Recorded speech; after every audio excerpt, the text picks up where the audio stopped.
Oh man, it seemed like it's been a while since we played a game, which was the last one being the Minnesota game, and but we all know that finals are going on, and this is the last day of it. So even as we go into practice, I expect our guys to be a little giddy, a little more amped up because they've got that part of it done, and now we can concentrate on basketball. A little bit of news before we get started. I made the decision to go ahead and, this is in reference to Khalil. Nothing has changed with his status, but we're going to go ahead and redshirt him this year. So that's, given the amount of time he's missed out already, I think that's going to be best for him, and that way he can go ahead and really get anchored down in school and get a chance to see how everything operates. So that's a bit news on the front of it. Now going into Little Rock, obviously there's a lot of excitement about our basketball team. I think we're playing at a pretty good level. We always can get better, but we're playing against a Troy team that I think you look at their record. You got to understand they were picked to probably win their league or be in first in their league to win it. I think they went to the tournament last year, returned a lot of guys, and they played a tough schedule. They play a lot of games away. They played in Hawaii. They played against Kentucky, an 8-point game. Beat an East Tennessee State team on the road. So we know they're very capable. Got the Pershing kid, averaging almost 20 points a game for them. The Venado kid, I don't know if he'll play or not, but that's a pretty good 1-2 punch. But they have an athletic team, good guard play.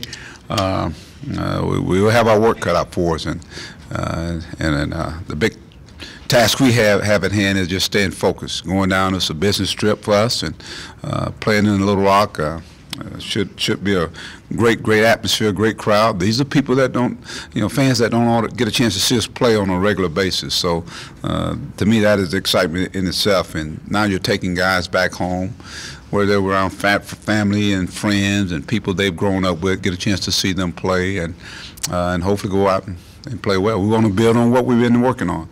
That is our defense, getting better at it, continue to rebound the basketball by committee. Our guards have got to rebound, along with Daniel and Trey and all those guys, Dustin Thomas. And we want to get out in transition and showcase this team as an athletic team and get our bench involved.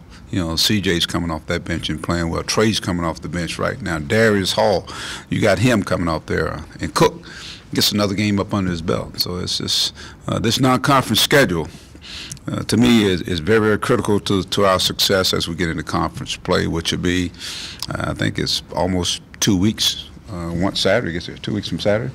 Yeah. All right, can we ready to get to that, Mike? Yeah, Mike, you've got 3 Little Rock kids that are playing.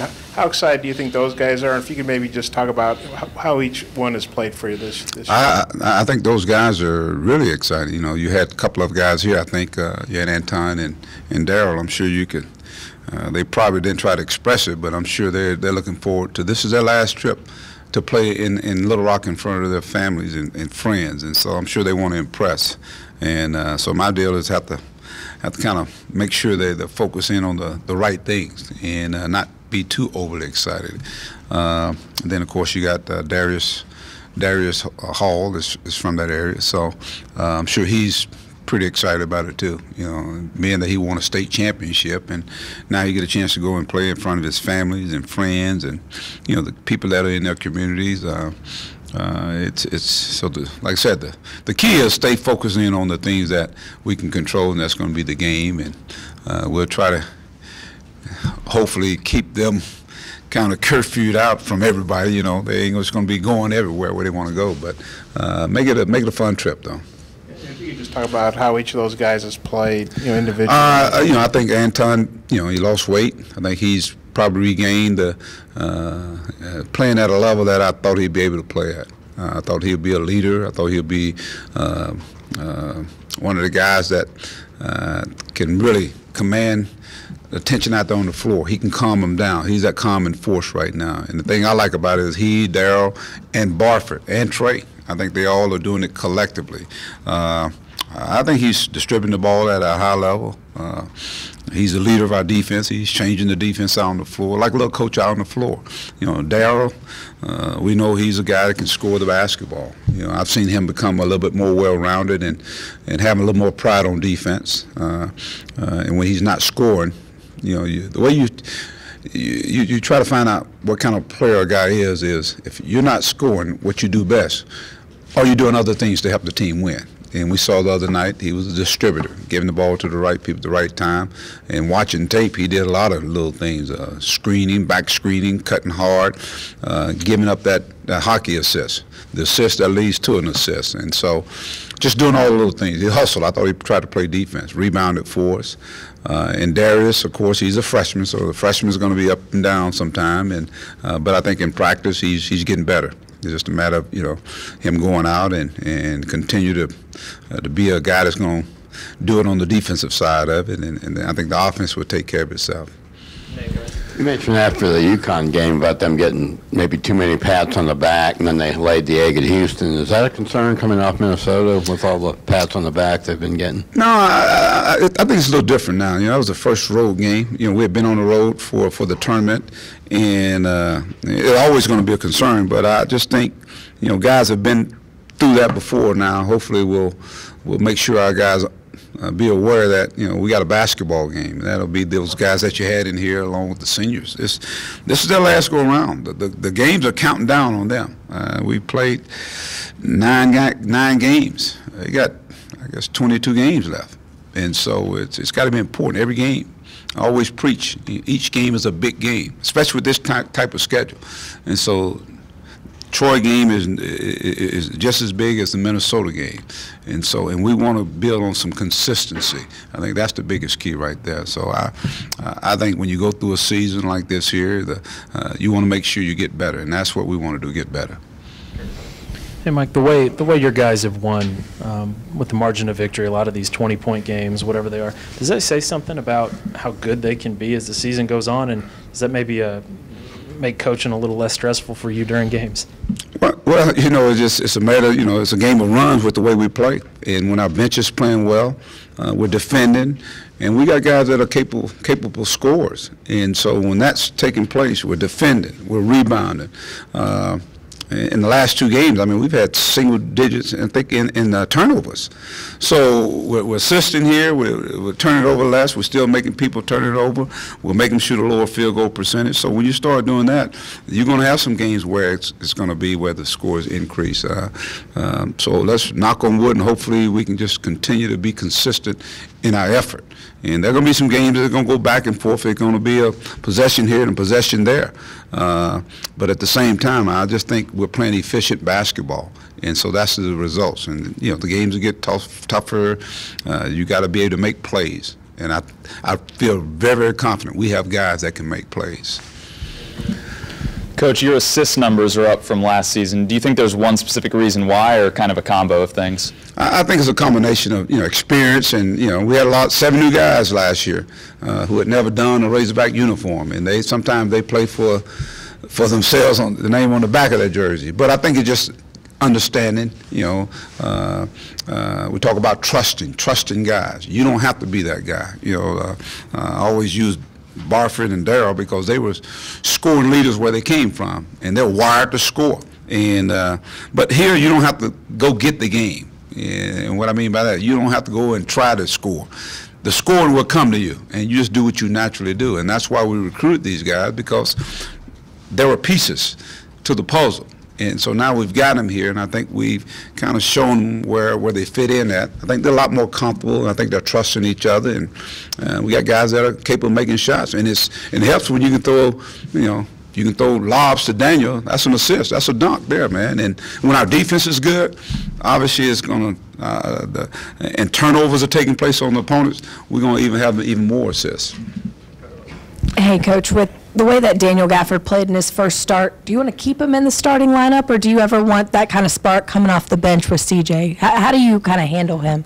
He's ready to keep starting. He's ready. He's earned it. One thing about you're going to find about me and with these guys, and I don't care if they're seniors, freshmen, when you earn that right to do that, you're there. Now, you got to battle every day to keep it. So I'll say today he's keeping that starting spot right now. enjoy what that Anton kind of did when he got into the starting lineup as a freshman? It's amazing because, you know, it's, yeah, I guess similar in a sense. I think I became a better coach when that took place. So when I put Anton, it's amazing how everything just kind of connected, because I needed a guy that was a glue guy with the guys that we had out there. Took some of the pressure off of Kai. And I think with Daniel, what he's done now is that he's taking the pressure off of Darrell and Barford, because they feel like they got to score. And when you get a guy out there like him, he commands attention offensively because you can throw it inside. And not only that, he's a rim protector. He rebounds above the rim. He runs the floor. So to me, he's injected not only the energy part of it, but I think more options now. So now you see a guy like Dustin Thomas. He'll be more effective now because they got to pay attention to Daniel. And so now the floor is spreading, and now our guys that can shoot it and the guys that can drive and get in the gaps and make plays, we can do that. How does Troy try to play? They're going to be a team that's going to be real scrappy. They'll back their defense up, get into passing lanes, double the post. They're going to spread you. You know, with Person who can really shoot the basketball, the Baker kid. They got some good guards. Their guard play is really, really good. And the bigs can step out and shoot the basketball. So to me, it's a team that can spread the floor, and then they can go in there and post up as well. Phil Cunningham does a great job with this team here. They play hard. They play together. They don't turn it over as much. So it's going to be, like I said, it's going to be two teams probably that kind of get after each other.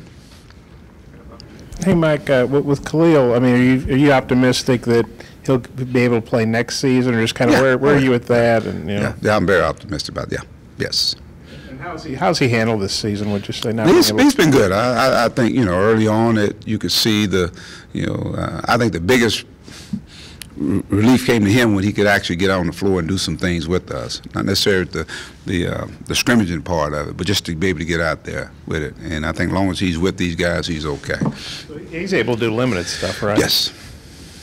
And then with this game's not on any kind of TV or streaming or anything. Just you got to be there, Bob. You got to get a ticket. You got to be able to get a ticket. So if you depend on somebody else, you better get down there to see it. I think it's going to be a great environment. Our guys are looking for it. I think our fans are really excited about it. So it's kind of like, you know, back in the days, man. If you don't have a ticket, you can't see it.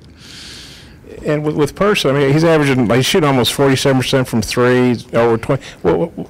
Just how impressive his offensive guy is he? What's the key to maybe slowing him down a little bit? Very impressive. I remember seeing this kid, I think, as a sophomore freshman, you know, being from Alabama, and he's gotten stronger. He's a lot better. He can put it on the floor. I mean, he got the range that you see our Darrell number shooting from.